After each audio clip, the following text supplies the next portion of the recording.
Warning!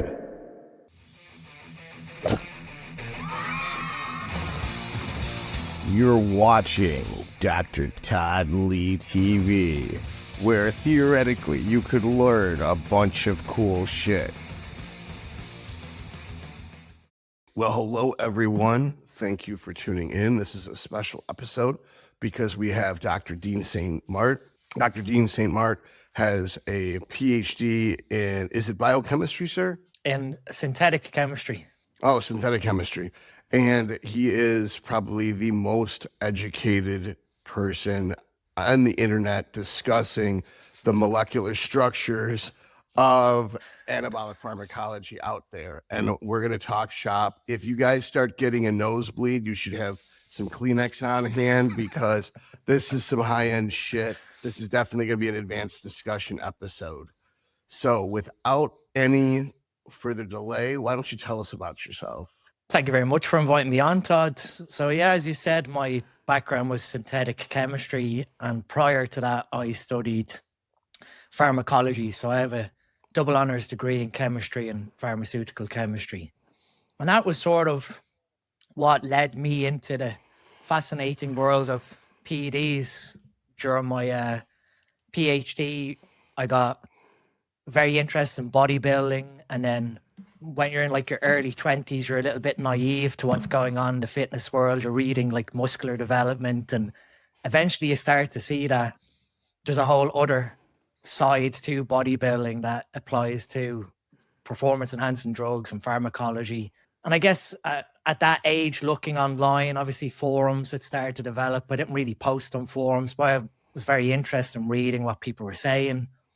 And then you start to realize that it was almost like a dark art where it was trial and error, basically. You see what worked, see what didn't work, until you had some clever people like, Dan Duchenne, Patrick Arnold, guys who started to apply some of the chemistry into the realm of bodybuilding. And that's sort of where we've seen, probably over the last 15 years, anabolic pharmacology has come to the place that it's been. Yeah, and I would say that you had a huge impact on a lot of the recent developments. Yeah, I mean, it was more so you're looking at some of the discussions around cycle setup, dosages described, and it just, when we look at pharmacology and dose prescription, obviously with like conventional medicine, most drugs are designed around a standard dose, and then you titrate the dose from the response. That's really how like allopathic medicine is developed. You study a standard dose and you apply it to everyone, and then adjust on their genetics and their lifestyle and everything else.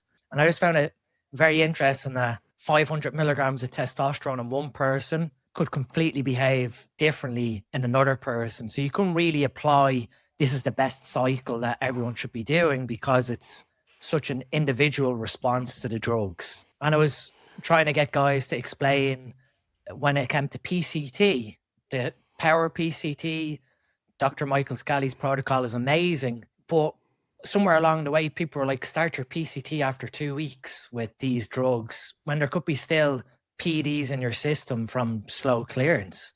And so you're starting HCG to restart your testicle production of testosterone, but you've still got to shut down HPTA because there's still nandrolone, decanoate, or equipoise in your system for 6-7 weeks after your last shot. That I just got tired of seeing guys on forums getting to the end of their PCT, following that like 2-week clearance, doing the whole protocol, HCG, Clomid, tamoxifen, and then their blood work showed that their HPTA was shut down because, ironically, they finished their PCT as the drug was pretty much clearing from their system. So trying to get guys just to think about, when you put the drug into the system, what is the logical set of events that happens in the body between absorption, distribution to the tissues, the metabolism, and then the excretion.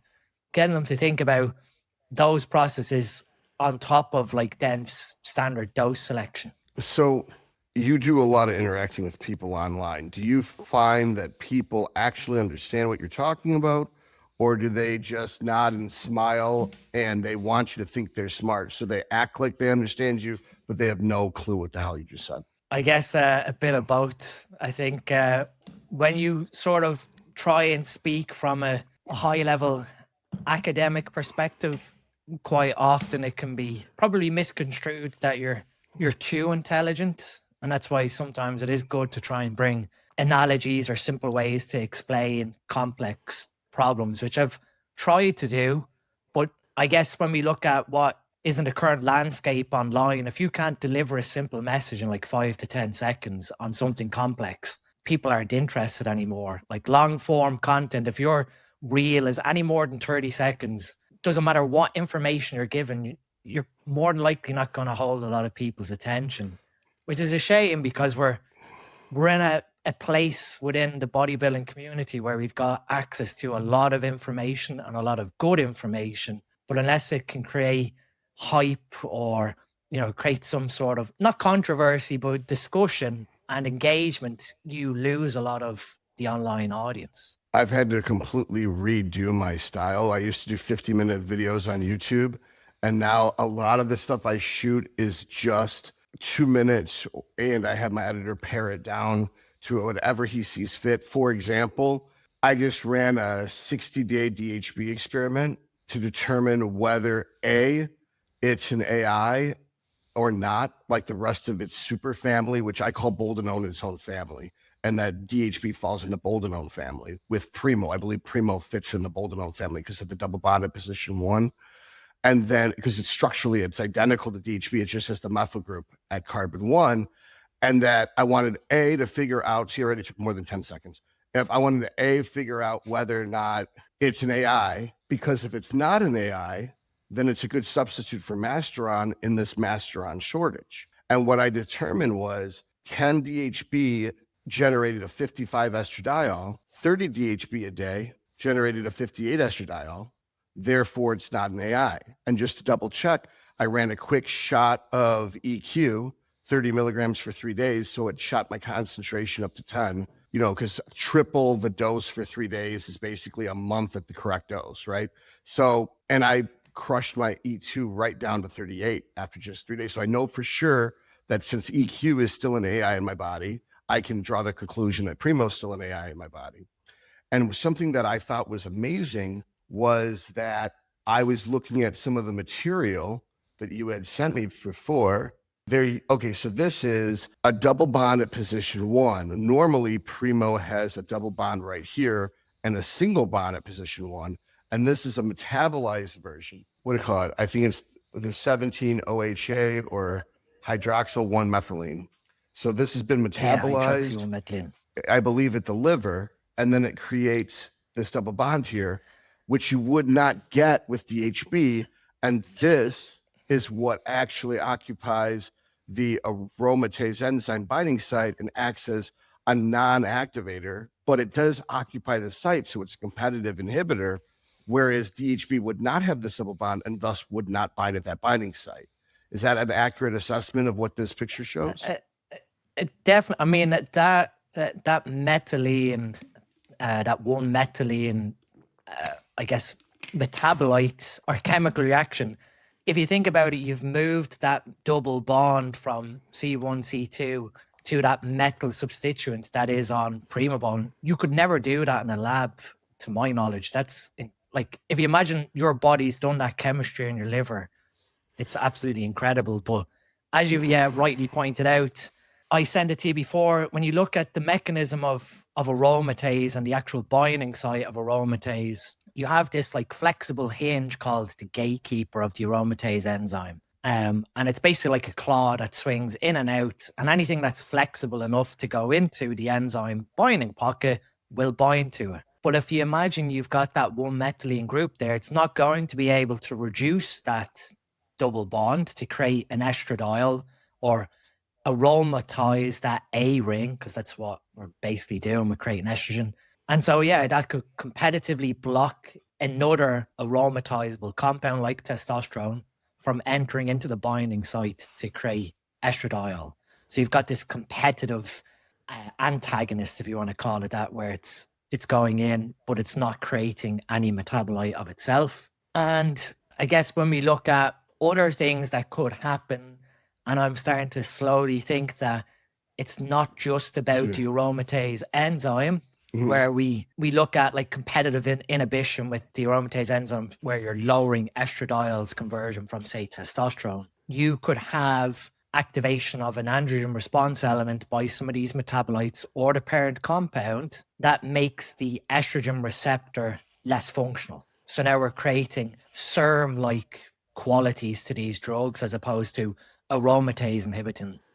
So if I'm understanding your inference, if this didn't have the methyl group at position 1, if it had a methyl group at position 2, like Masteron, instead of having a double bond right here, we had a double bond right here, it would look more like anadrol, and it would not be an AI. It would be just a different form of agonist for the androgen receptor. Is that correct? Yeah, and I guess that's where, when I'm starting to see now the potential genetic differences, where for one person, Masteron might lower estradiol, for another person, Primobolan might lower estradiol.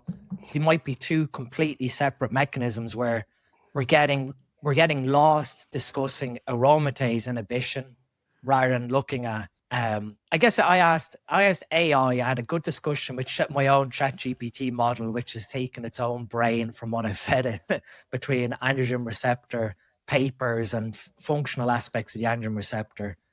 And I asked it, first off, how does drostanolone on a mechanistic level improve estrogen positive breast cancer? Explain to me quite simply, based on what you know about the androgen receptor, how it improves it. And we know that in theory it acts as a SERM in women who have estrogen positive breast cancer.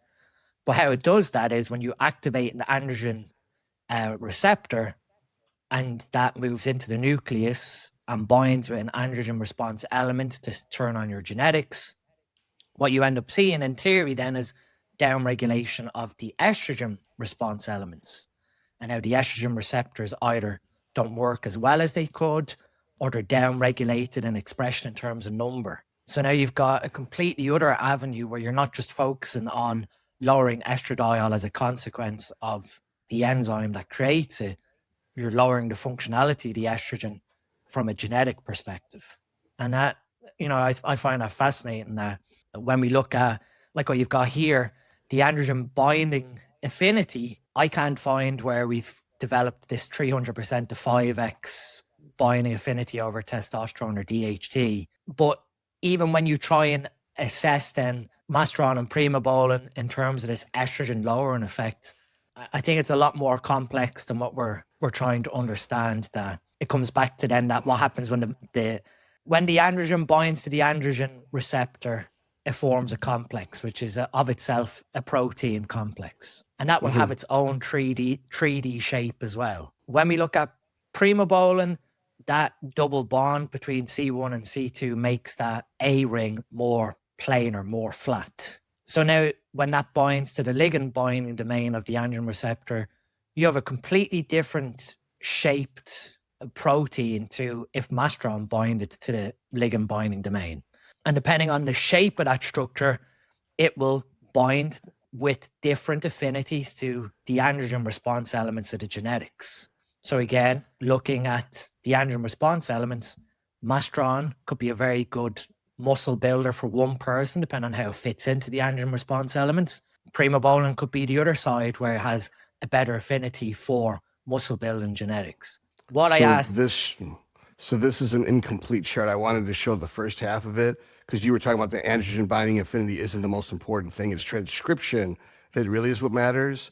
And then if I was to show you, take a mental note that the second line is Masteron, third line's DHB, fourth line's testosterone, fifth line's Primo, and here, this is the rest of the chart where we see that this one was the Masteron. Is transcription. If this is testosterone at 100, then the Masteron is about equivalent. DHB is about 3 times stronger, and Primo is weaker according to this. And I spent a lot of time training my ChatGPT. It doesn't make her right, but we had discussed that you had talked to ChatGPT and she had a different conversation. So mine is based on is to ignore outcome data, ignore AMA guidelines, ignore colloquial doctors' opinions, ignore everything except for purely mechanistic data. And this is how she comes up with her data about binding affinities. Also, the KD was, I think, 10 times better for Masteron than Primo when she did the math. Yeah. And I mean, when I asked it the same question before I even got into it with mechanistic stuff, I asked what was the better compound for, well, I guess if you start from the top level in, from androgen binding affinity in, it did say because Masteron is a more flexible molecule, it doesn't have that double bond. In theory, the ligand binding domain is all around flexibility, because that's why DHT has a better binding affinity over testosterone. It's a more flexible molecule because you've removed the double bond in the 4-5 position. With something like Masteron being a lot more flexible, it can contort itself a bit better than Primobolan. So I think when it comes to like the overall choosing of which is the better compound, in my view, all the mechanistic data, and then when we look at pharmacology, I'm starting to like not really see like which one is better of the two, other than try one, like what you've done with DHB. Try one, see the outcome data. Try the other, see the outcome data, and then choose what more appropriately fits to your genetics. Again, for some people, Masteron acting as that serum might have negative consequences. Primobolan acting as that potential AI might have negative consequences. And it's really about figuring out which one suits your biochemistry best. What I found was the only drawback with DHB is that when I went from 10 to 30 milligrams per day, my GGT, my liver enzyme that's specific for the liver, went from 37 to 87. So it was hyper liver toxic. So you're like GGT being the glutathione recycling enzyme, you're looking at a huge demand on your liver to reprocess glutathione to keep up with detoxification. It would also be very interesting to look at the blood work to see, in terms of liver toxicity, what happened with ferritin, because obviously ferritin being the local storage form within the liver of iron, if your liver cells die or they become inflamed, they push out ferritin into the bloodstream. And that ferritin, as soon as it's left your liver into your bloodstream, deposits iron. So ferritin on bloods is generally devoid of iron. The iron is left to the ferritin protein, and you're measuring an empty shell. You use glutathione to lower serum iron as an oxidant. So I wonder, did that occur as well on the bloods? That'd be very interesting. I'll look right now. I don't normally order ferritin because I didn't know that connection. That's a good idea. Yeah, I don't actually have it even on my, I mean, it's been ordered before, but I don't have it on my spreadsheet because I wasn't, but I can look, but go back and look at past labs to see. But so if I understand correctly, if the ferritin's high, but the iron's low, then it was actual liver damage, not just, but if iron's normal and ferritin's high, it's nothing to be worried about. Is that basically what you're saying? No, so when I look at serum iron, the only time I'd sort of respond to serum iron is when it's very high in serum. Ferritin is a more probably accurate way of assessing iron overload alongside transfer and saturation, how much iron is transferred and taken on board. You could have a normal serum iron, but you could have a raised ferritin level. In my view, in a male, anything above 160, 170 is too much ferritin in your bloodstream. We need some ferritin obviously being released to keep our iron storage happy in our body, but too much is coming from your liver basically. What you're looking for is a normal transferrin, let's say transferrin saturation of around 30, 35%. So transferrin is like a bus carrying iron around the body. You want about 35 passengers on the bus instead of packing all this iron onto the bus. And then with ferritin, we're trying to assess how much is being released from the liver. And if there's too much ferritin in the bloodstream, basically ferritin being an empty shell, you've already dumped the iron out of ferritin into your tissue straight away. And then that leads to a redox reaction. So obviously you've got the Fenton reaction that can occur in the body where iron, I think, moves from +3 to +2. So it becomes oxidized. And so what you use is glutathione to clean up that reaction. So ferritin, if you're looking for signs of iron toxicity, I always pay attention to ferritin and transferrin saturation than directly at iron itself. All right, so if ferritin is high and iron is low, and our saturation is less than 35%, then you need more glutathione. Is that correct? Pretty much. And then GGT, if there's a nice paper on all cause mortality with GGT as a marker of all cause mortality, once it goes above 35 to 50, all cause mortality towards cardiovascular disease risk increases as well. So GGT is a very important marker that ideally you want to keep it below 30. If possible, the sweet spot is in around 15 to 20. And that ensures that you're making enough copies of this enzyme to keep everything happy and recycling. But the higher GGT goes, the analogy I always make is you're creating more recycling plants to try and clean up the mess. So you're trying to recycle it quicker. Right. So my solution to this is, in the future, make sure to use milk thistle, NAC, TUDCA, and IV glutathione if you're going to use DHB over 10 milligrams a day. That because if it's correct, and that's a big if, but if Nova, that's the name of my chat GPT gave herself, and DHB is 2 to 4 times more anabolic than Masteron, but it is neutral to estrogen the way Masteron is. It doesn't lower or raise estradiol, and there's no other consequences with RBCs, hematocrit, hemoglobin, HDL. Then for people who have cholesterol problems, Masteron may not be the right choice. DHB would, but now the liver's in question, so you got to run all this other liver protection to go with it to get your glutathione production up to compensate for the demand of glutathione that DHB is going to be putting on your liver. And when I run people's blood work in the future, I'll make sure that I'm going to add to my panels the transferritin, ferritin, the iron, the whole panel. And that what I'm looking for is to make sure that if their ferritin's up, their saturation's still over 35. If their saturation's under 35, then their liver, their GGT is actually bad. And then we got to change something and start introducing a stronger glutathione protocol. When the transferrin saturation is above 35, so you've got too much iron, so that saturation percentage is how much is on it. So you're looking to keep it in a sweet spot, not too high, but obviously not too low. And the same with ferritin, you don't want it too high and you don't want it too low. So it's like with our body, the main oxidants I always view are either glucose or iron. There are two main damaging things. With glucose, you've got HbA1c, where you glycate your red blood cells.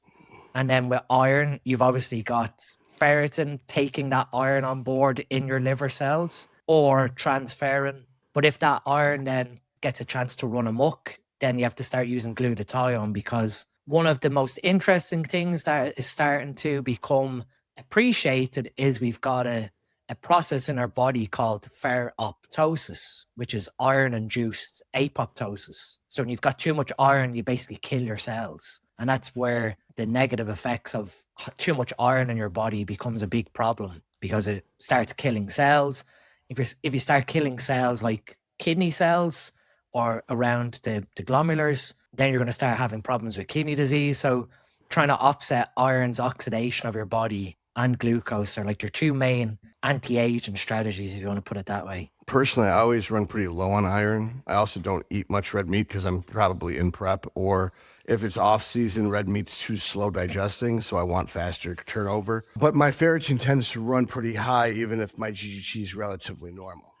So I'll have to do better investigating about that. So I have a chart you sent me that was very confusing to me. I'm sure it's simple to you. I wanted to know if you can explain it a little better, because if I get confused, the chances are I'm not the only one that'll find this fascinating. So this was a HPLC paper on the metabolic, I guess, metabolites of drostanolone, which you can see in the very top left corner from my side looking at the screen. So I guess one of the main metabolites after drostanolone is obviously, to caveat here, between drostanolone and the thing to its right, that arrow is a resonance arrow going left and right. So it means that it can either be the hydroxy form at the 17 carbon, or the carbonyl form at the 17 carbon. So pick or choose, basically. So if everyone's trying to follow along, it's either the OH or the double bond oxygen. So they just act in resonance to one another. When we look at what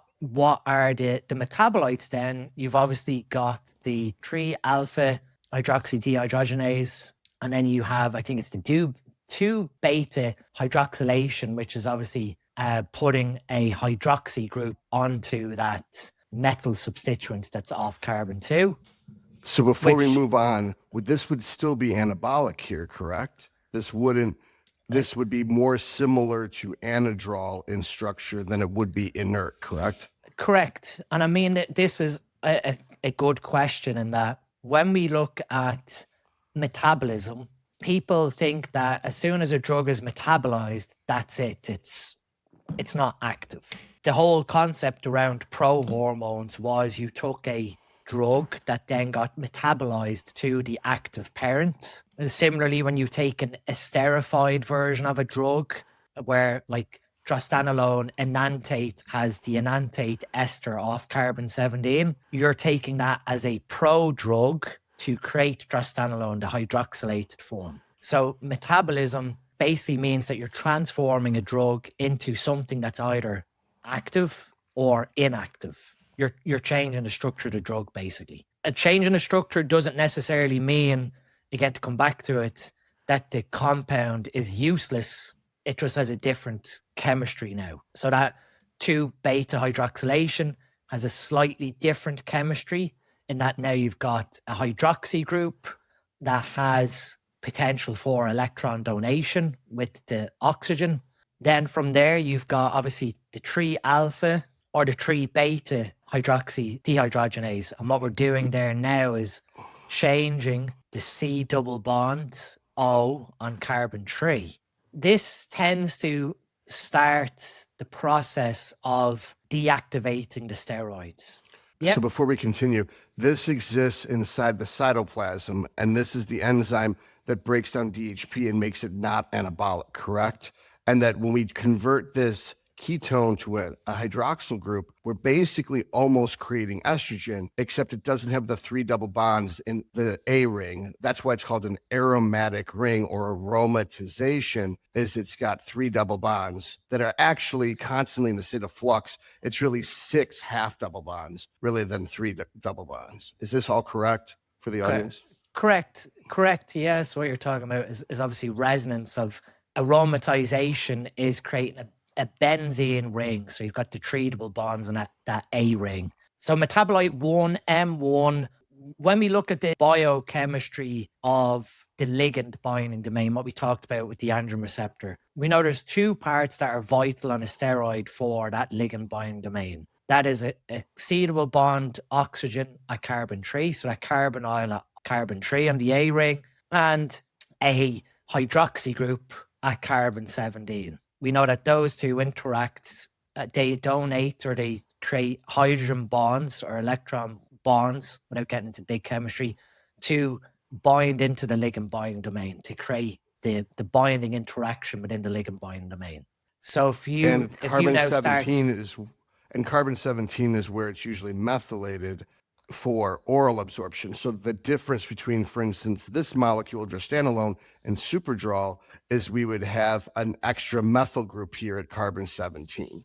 That's the only difference in Superdrol. And that carbon 17, once it goes through the liver, it's going to cut off that methyl group, and the metabolite is drostanolone, so that you could say that Superdrol is a pro-hormone to drostanolone, and that's why Superdrol was sold as a pro-hormone up until 2004. Correct. And obviously that people were led to believe that when you took Superdrol, methylated drostanolone, which wasn't obviously a classified drug, you were taking it on the premise that it would be metabolized into drostanolone in theory. And sure enough, if anyone's taken Superdrol, that methyl group still has chemistry, or some of the metabolites of Superdrol has its own biochemistry as a very potent oral anabolic steroids, which obviously is very liver toxic as well, to caveat. With those metabolites then, when we've created M1 with that that carbon 3 now being hydroxylated. This is sort of where perhaps when we view some of the quote unquote safety of Mastron or Primobolan, we have this dehydrogenase pathway which rapidly inactivates the steroids. And like you said, it's in the cytoplasm, tends to be within our muscle tissue specifically. You now have a metabolic pathway where your body will reduce your exposure to the number of molecules from a given dose because of this deactivation. So your body's being exposed to a lower number of molecules, but also has a more efficient inactivation of those molecules. So if you took in theory too much, you would metabolize it to M1 or onto the other metabolite. So you're losing the parent compound, but also rightfully so.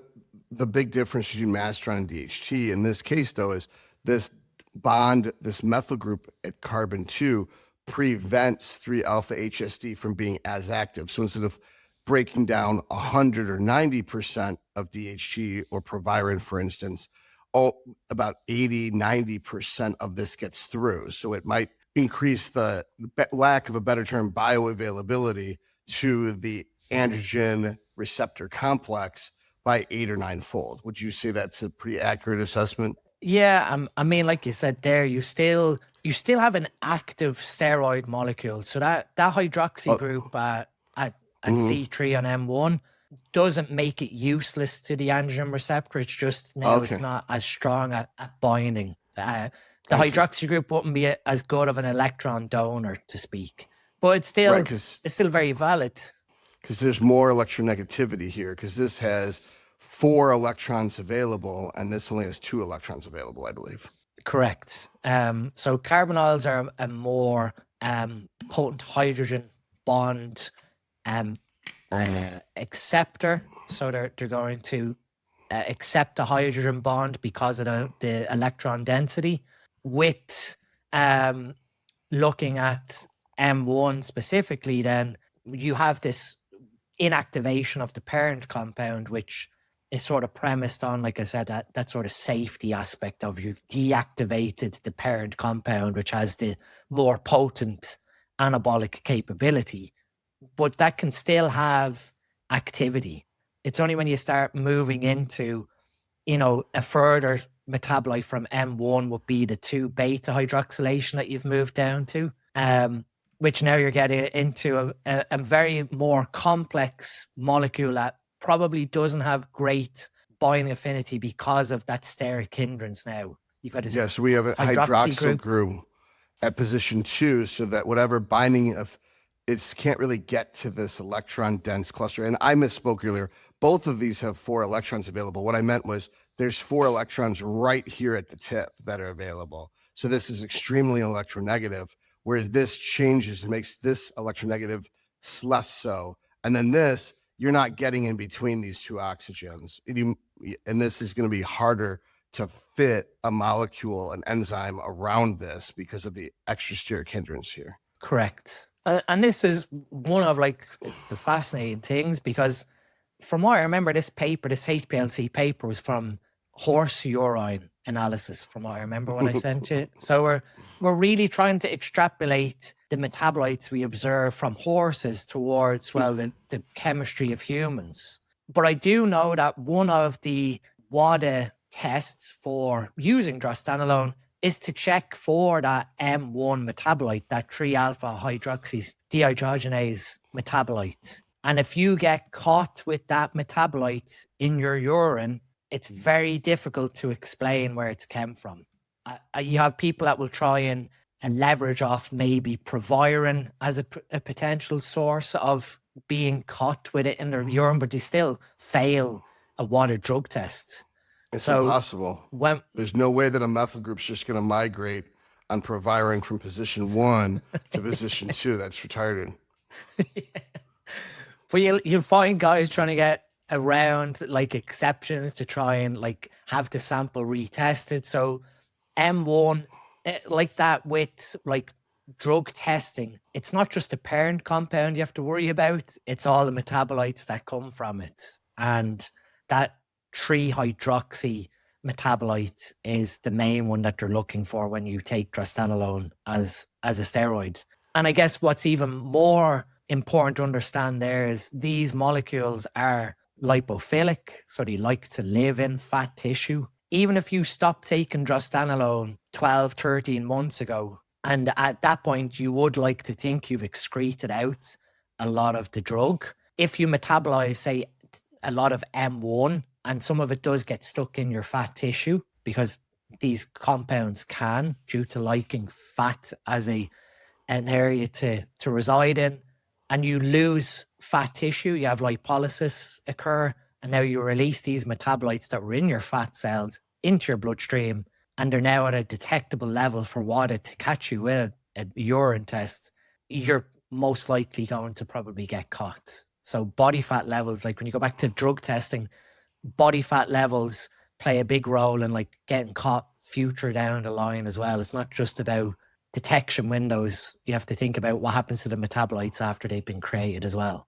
Yeah, I used to do that. Like if I was super lean and I smoked weed, but I had a drug test, I would just take a bunch of Clan and T3 and do a shit ton of cardio for 5 days and try to shred all the body fat off my body so that I cleared whatever marijuana was stuck in my fat cells as fast as possible. And I was pretty good at passing those drug tests, but I don't think I could be able to do it if I had double-digit body fat. I was like, yet again, bodybuilding saves the day. It's like nobody knows how to be a drug addict like a bodybuilder.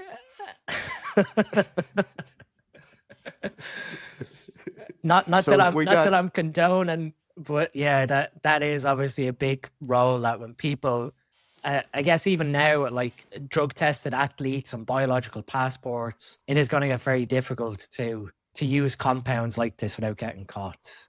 So as smart as we're trying to be with. So based on this graph here, if this is still slightly anabolic, this should be as well, because the only difference is the direction. This comes out at the viewer in a three-dimensional model. This goes away from the viewer, right? Yeah. So if you think about it though, in theory, yes. But when something is pointing down and pointing up, we'd only have to think about 5-alpha DHT and 5-beta DHT. That's true. Or DHB for that matter. You're right. It's inert. Correct. With the other. The racemic mixture, only 50% of it is actually anabolic. Right. And that's so because when something's pointing up, it might have space to go to something. Say that the receptor, one of the amino acids binding parts of a receptor is here, like a claw, and you've got that hydroxy pointing up, it's in position to it. But when it's pointing down, because that A ring is like in chemistry, rigid. A 6-membered ring is rigid, but it's also like a chair or a boat. It's either down or up. So you've got that influence in where that stereochemistry is as well. So I wouldn't be able to say which one. I mean, the 3-alpha in theory with it pointing down versus the 3-beta pointing up, knowing that 5-alpha has affinity with it, that pointing down over 5-beta, I think the M1 is probably going to be the better of the two on that aspect, but I couldn't say. So we could have a general, although not 100% ironclad, but a general assessment that if something's X-alpha reduced, it's still going to be functional, and X-beta reduced is going to be deactivated because it's facing the wrong direction. Now, over here, we've got the 17. We've converted this ketone at 17 to a hydroxyl. Is this a functional site that's anabolic? Do we lose anabolic effect from going from M1 to the 17 alpha HSD version? So if anything, that 17 alpha HTS version is probably going to have better affinity for the ligand binding domain. So to recap what we want for good binding affinity in theory from like the structural activity relationship studies they've done on steroids, you want to have that 17 position hydroxylated. Now, not a ketone. If you sort of look, not a ketone. Now, to be honest, the 17 alpha hydroxylation. When we have a 17 alpha methylated drug, you have the hydroxy on the other side of it. So so when you think about it, you've got a methyl group and a hydroxy group, to my knowledge, off the top of my head. With obviously with this one here, because now the hydroxy is pointing down Away. again. It would away. It would depend on where the residue is in the ligand binding domain, which again I'd have to see in front of me to explain it, but I don't know it off the top of my head again. But that hydroxy is important, and the carbon 3 carbonyl is important. The C double bond oxygen is important. They're the two main things that need to be preserved for good ligand binding domain affinity. So in this example, we've got these are both away, like this M1. So this is still an anabolic at carbon 3 hydroxyl group. At carbon 17, we actually get an improvement from M1 to this because we've got it away.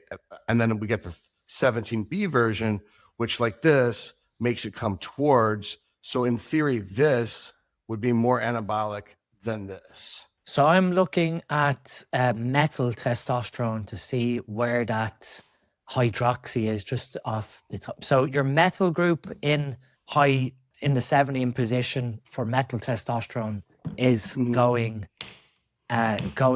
down, and the OH is coming at you. So the OH is a wedge. And the methyl group is a dashed line, which would be the 17 beta. So on this logic, then that would mean that the 17 beta version of M1 is more anabolic than the 17 alpha version. Correct. So I had to look at the structure there of methyl testosterone to remind me, but people forget, like with the methyl group, what you're doing is obviously the methyl group has its own biochemistry as well, but you've still got that hydroxy group at the 17 position on methyl testosterone. There's no electronegativity to a methyl group, and there's no electron donors or reducing capability. So I can't imagine the methyl group is going to be a functional site like a hydroxyl group would be. And similarly, so the reason why the methyl group is put on it is to prevent first pass liver metabolism. So if we don't have that methyl group, we will have oxidation of that C17. That's why you can't take oral testosterone, or if you have to take it every 2 to 3 hours. Having the methyl group makes it resistant to first pass metabolism, so you keep the drug in the system longer. But you also, in theory, will influence, because of that methyl group, the stereochemistry of the oral drug as well, to not go off on a tangent. So then we've got the active, slightly less active, still sort of active, even less active, but more active than this, but not as active as this stuff. More inactive than this. This is almost completely inactive. This is completely inactive. And this guy over here is probably also inactive here, because we've got the hydroxyl group coming at you. And so from, to make it quite simple for someone, you look at it and you think then, well, when you take Masteron, you end up in a position where you could have 4 metabolites that have activity as well. Based on 1, obviously 2, forces. 3, 4. So it's not as simple as you take drostanolone and then it's useless. You've got 4 metabolites that, again, in theory, when they activate an androgen receptor and the androgen response element from that, you then start seeing potentially those estrogen receptor knock-on effects. So it's really interesting when you start looking at these metabolites, because the other thing that was below that was literally just a paper of assessing new metabolites in human urine, and that was just confirming that main 3-keto reduction metabolite, which, like I said, is what they look for when you do a drug test. So you had alluded to in our previous conversation that you had some opinions about DHB, and I, of course, have already told you my experiment on DHB. What are your? Do you have other ideas or opinions about DHB? Not really. I mean, it's not something that I have personally ever trialed or seen other people utilize. I guess what you've experienced is probably what I've always cautioned towards, and that is the liver toxicity and deoxidative stress, which then can play over to kidney oxidative stress. And I think that was obviously where some of the animal data on equipoise being kidney toxic really comes back to oxidative stress. But to be honest, all steroids create oxidative stress. We're slowly starting to form a better opinion that it's not just one compound's bad for your kidneys. It could be in theory any compound. And it comes back to then like what we discussed about how are you implementing antioxidant defenses to improve your body's ability to get rid of these things that are causing damage. So with equipoise anyway, or boldenone, we do know that aromatase inhibition aspect from, again, the metabolites it creates. DHB being a metabolite of boldenone. But again, with the effects of it, what you've observed, again, it comes back to we don't have human studies really on DHB. And this like goes back to how I became fascinated with anabolic pharmacology, because most of us have scientific curiosity, and it's like, well, I'm willing to personally experiment to see what the outcome is. N equals 1 doesn't really mean anything in a huge population, but it does offer data that then someone else can go, oh, I want to try that experiment to see what happens. And that was what fascinated me about pharmacology when we're looking at performance enhancing. So yeah, N equals 1 has 0 positive predictive value, but it gives you 100% positive predictive value for yourself. And then the boldenone can convert into 4 metabolites, right? There's the 5-alpha reduced DHB, the 5-beta reduced, which is inert. It's got an aromatase inhibitor, and it's got esterone. But as you take it longer, the more aromatase inhibitor builds up, which then means less converts to the esterone, which means more is going to convert to alpha DHB and beta DHB, which means that eventually about a third of your boldenone dose is a DHB dose. What I find so interesting is that 1/3 of 3 equals 1. And if DHB is 3 times as anabolic as test, and EQ is supposed to be equal with test, and a third of the EQ is DHB, then really it's almost like the EQ isn't even that anabolic. It's just the DHB. That's the anabolic part of it.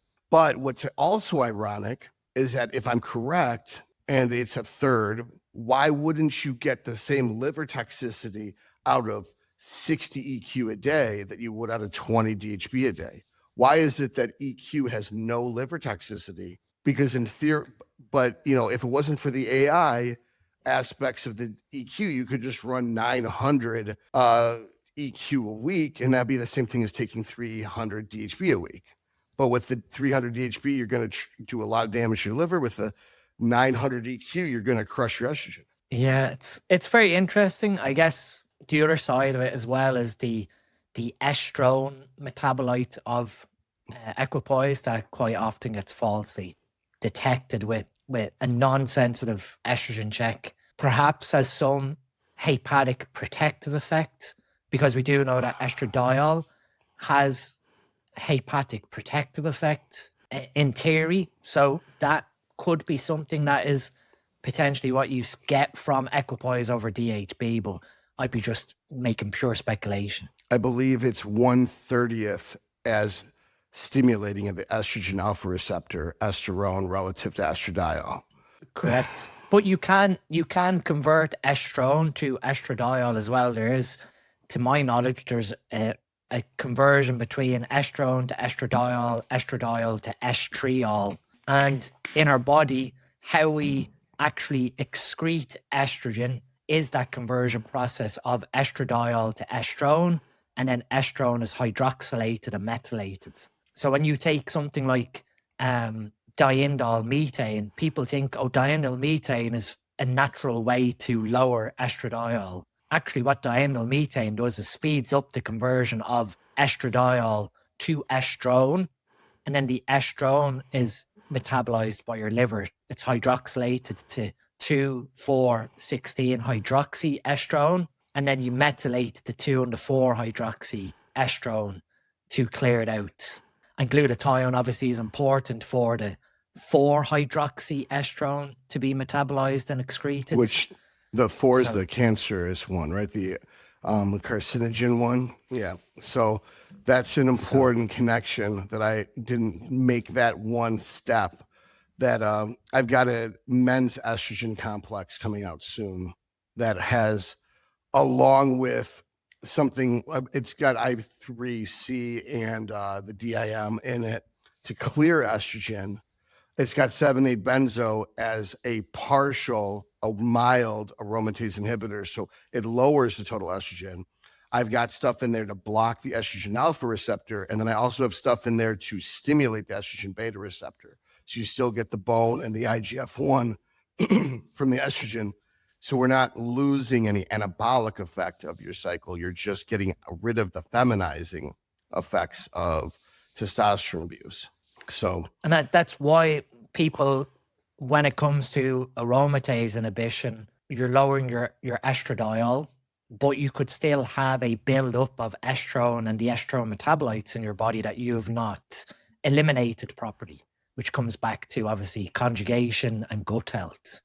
So guys always focus on putting the plunger into the bathtub, but the bathtub is already overfilling. You're not draining the bathtub anymore. So you end up with this issue where you've stopped making estradiol, but you still have high estrone that you need to manage.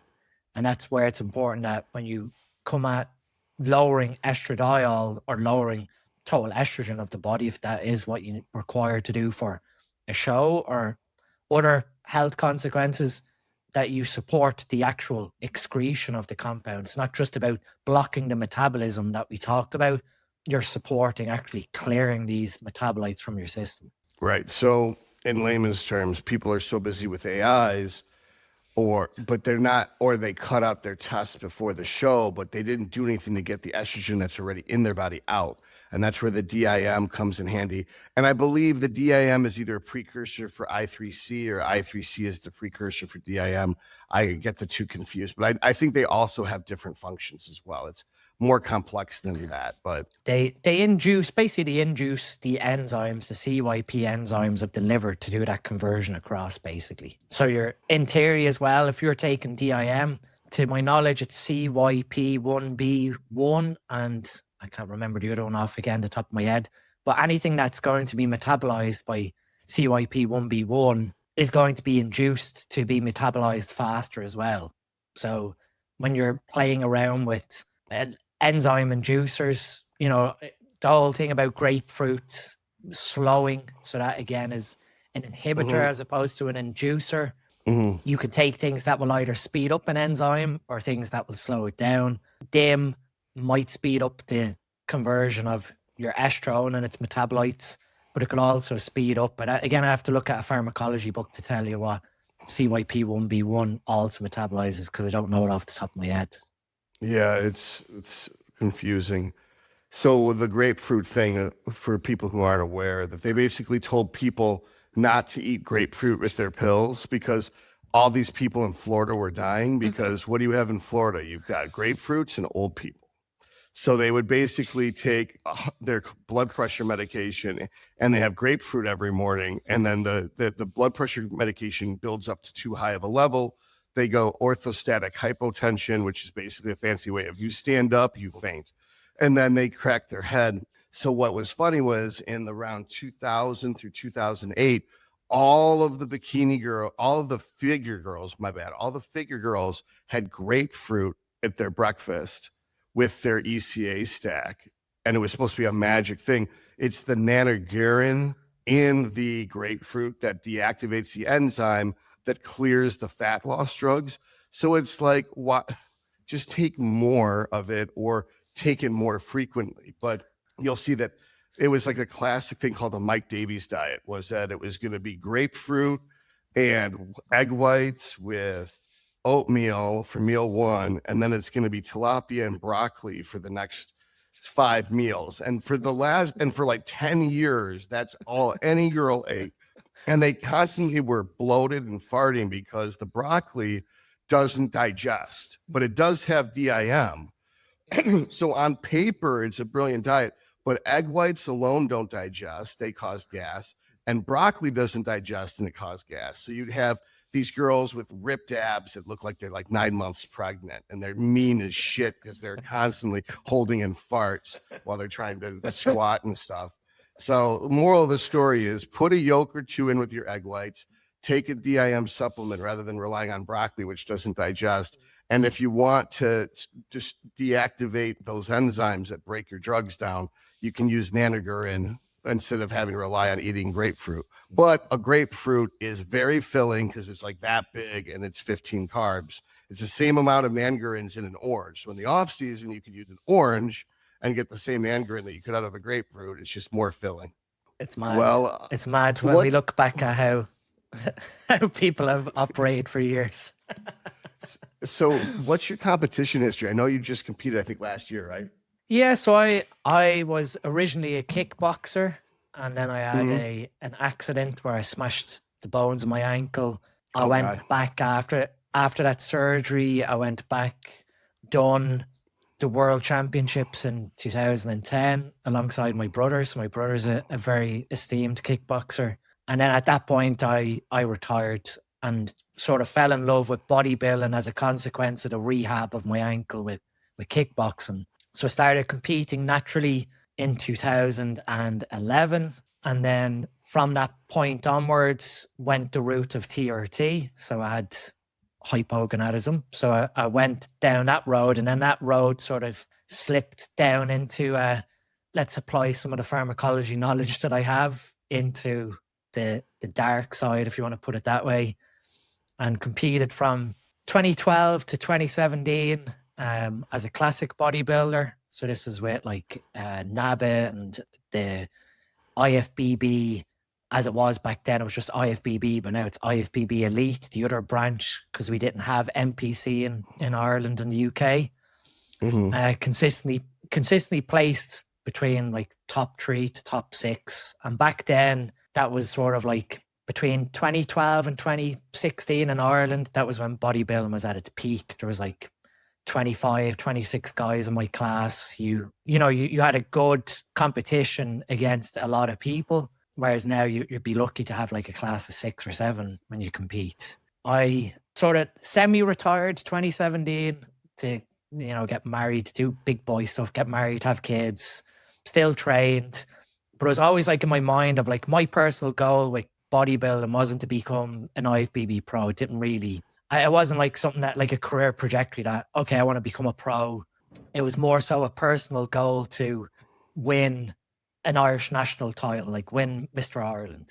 So that was always like on the back of my head of like, you've gotten like top 3, you've gotten close, you've won a couple of shows, like regional shows in Ireland. Let's see, can I get one last go? So what I basically done was done a full health screen, a CT angiogram, everything like that after obviously 8 or 9 years competing, got the green light and basically said, right, one last go, 2022.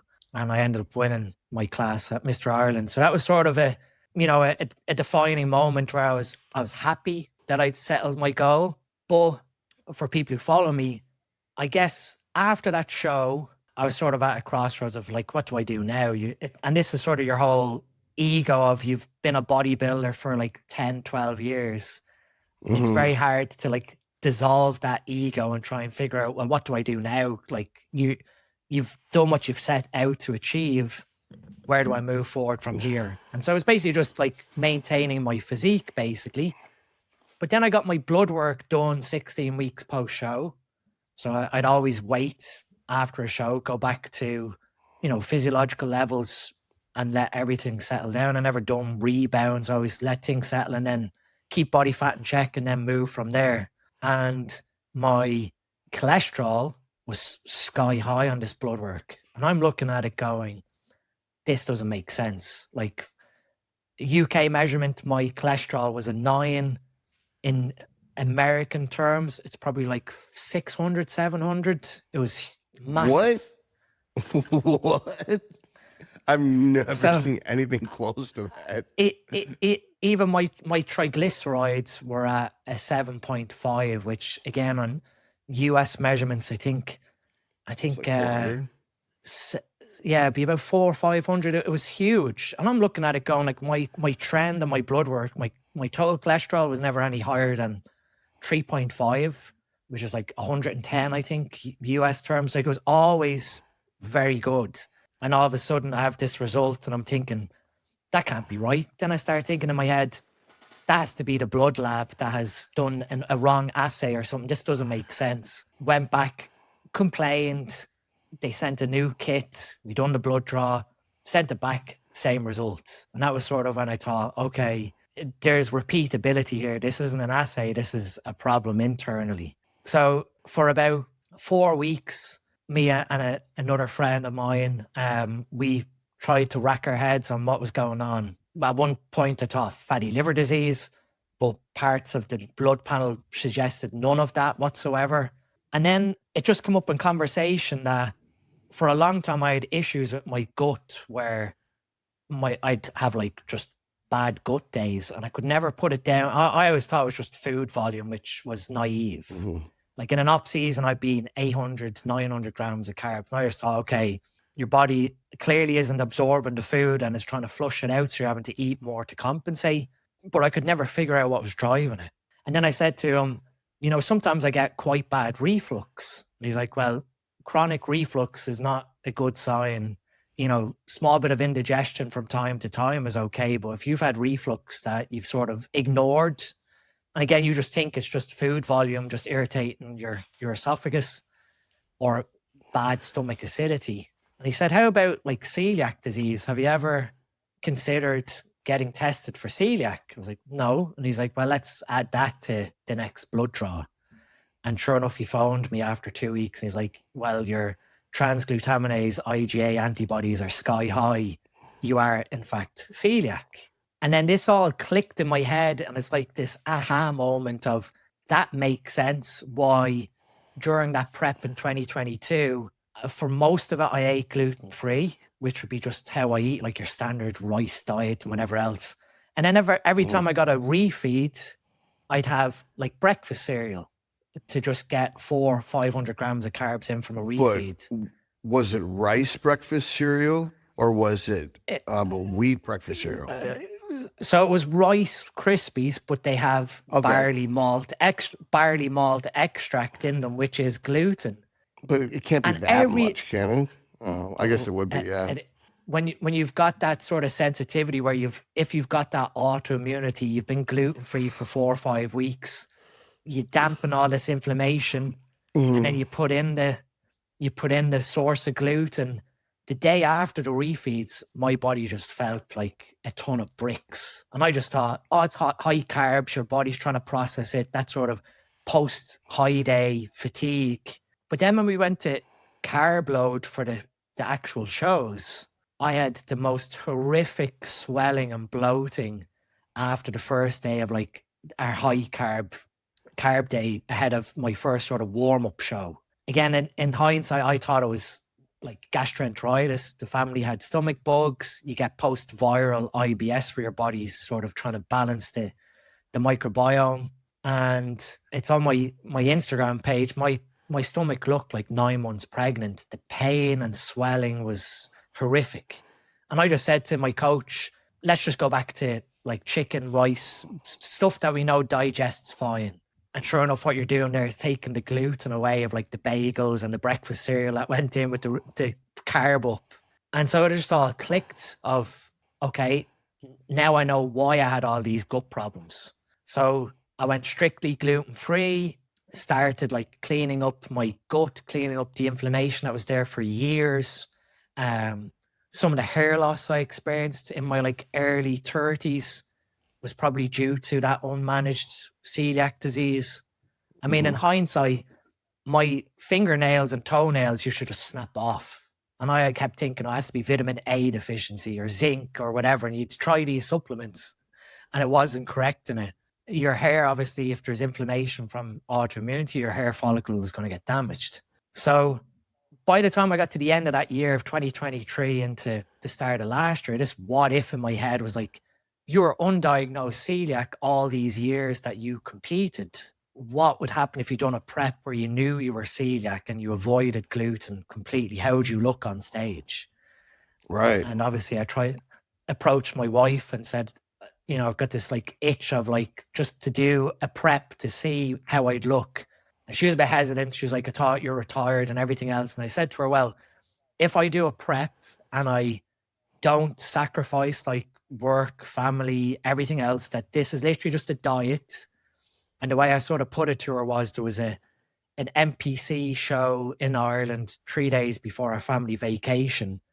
I just said to her, you can't stop me getting in shape for the holiday if I just do a diet and it doesn't interfere with family life. And if I just go and turn up on stage on the day, again, you can't say anything to me. It's a 50-minute drive from the house to the show. And she sort of got around to the idea of it, that there was a warm-up show. Once I started like actually tracking my prep and everything else like that, there was a warm-up show before this NPC show that I ended up winning the overall at, which again was like a nice thing that I'd never won an overall in all the years that I competed. What weight class did you come in at? And was it classic or bodybuilding? Classic. So I've always stayed classic. Like the heaviest I ever got in my off season was like 108 kilos. So at 236, 237 pounds. I never got way away from like my cutoff for classic was 90.5. So I think 195 pounds. So the day of the show, you're 195 pounds on the stage? Pretty much bang on, or a bit higher once you've weighed in and gotten on stage hydrated. Okay. So it's like a light last heavy year, if you did bodybuilding. Pretty much, yeah. I done for a while. I done under 80, under 90 kilo bodybuilding, which is middleweight to light heavyweight. But classic, I preferred the sort of structure aspect of classic and keeping that nice like classic era proportions. That the shows last year, if I could replicate last year's prep, all the other years I competed, I probably would have enjoyed the journey of bodybuilding a lot better, because with no gut inflammation, my digestion was superb. I was able to diet on 3,200 calories most training days. And then I got refeeds pretty much every 4 to 5 days. I trained intensely, but sort of moved away from complete failure training to 1 rep in reserve. That, when you've got that advanced training understanding, you can train to that level where okay, that next rep now is going to be the grinding one. Let's just stop here. That I never had any of the hunger, the tiredness, the fatigue. It literally was just like day-to-day living. And when I got to like the British Championships, there was a new federation called the BPA, which is like a split off from the IFBB in the UK. When I won the British Championships in classic bodybuilding for them, it sort of put the final stamp on that, or closing of that chapter of bodybuilding. That I was happy. I said to my wife, I'm done. And she's like to me, yeah, until you get another idea in your head. And I said, no, literally, it's sort of like where you retire at the top, where you've sort of fulfilled your personal goal. You go out happy and know that there's no pulling on a string of like, come back to this sort of lifestyle or competitiveness. So with that in mind, I'm perfectly happy being retired and just training and doing things for the love of it, basically. You were the 2022 Mr. Ireland, and then you won. Did I hear you correctly? You won the British National Championship that year, or this most recent last year? Most recent, so 2024. You got the overall for classic for the British National Championship. Correct. That's fucking awesome. That's so impressive. And what was great for the overall with the show, the Northern Irish Championships, was my 2 sons were there and they got to come up on stage and get medals, and it just showed me that the polar opposite of 2022's prep, with being celiac, with all the inflammation, with trying to keep your mind is screaming at you that you're tired, you're a bit grumpy. The whole bodybuilder stigma, I guess, of being on prep, to last year being very content, very happy, enjoying the journey, enjoying being on stage.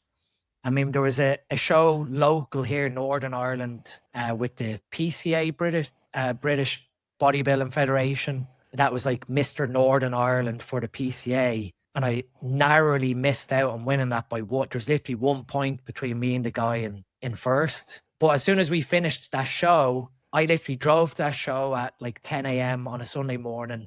By midday, we were in a park with the two boys, and I was covered in tan. I was literally off stage in the park with the boys, which when you look at most bodybuilders, sort of like, well, what do I do now? I go and eat a load of food, or you're focused on the next show. To me, it was just about enjoying the process last year, which a lot of people tend to not enjoy the process. As much as they enjoy bodybuilding, they don't enjoy the journey of getting to the stage. Well, that's an awesome story. I think that's a good place for us to end this time. I'd love to have you back on so we can talk about some other stuff. Did you have anything you wanted to add about your services or how someone can reach you? Yeah, so the best place is obviously Instagram, DNSTM. We do have the supplement company, Supplement Needs in the UK, which is sort of centered around improving health towards bodybuilding or fitness. So supplementneeds.co.uk is our website. And yeah, if anyone wants to reach out afterwards, just send me a DM on Instagram. All right. Thank you so much, buddy. You have a great day. Thanks for coming on the show. Thank you, Todd. You too. Great news. I am now partnered with Talon Wellness. Talon Wellness will be able to provide you your medication. So you get your consult with me. I will review the blood work you got through M&M Labs, and Talon will be the HRT clinic that will get you your medication delivered to your home. So there's nothing that changes on your part. All you do the same thing. You get the consult with me. Link is in the description box, and I take care of everything. It's just that now it is now a different HRT clinic, and the lab process is going to be even smoother. The prices will also be lower than they were with the previous HRT company. So this is all good for everyone. You'll love it. Click the link in the description box to set up your consult today, and on with the show.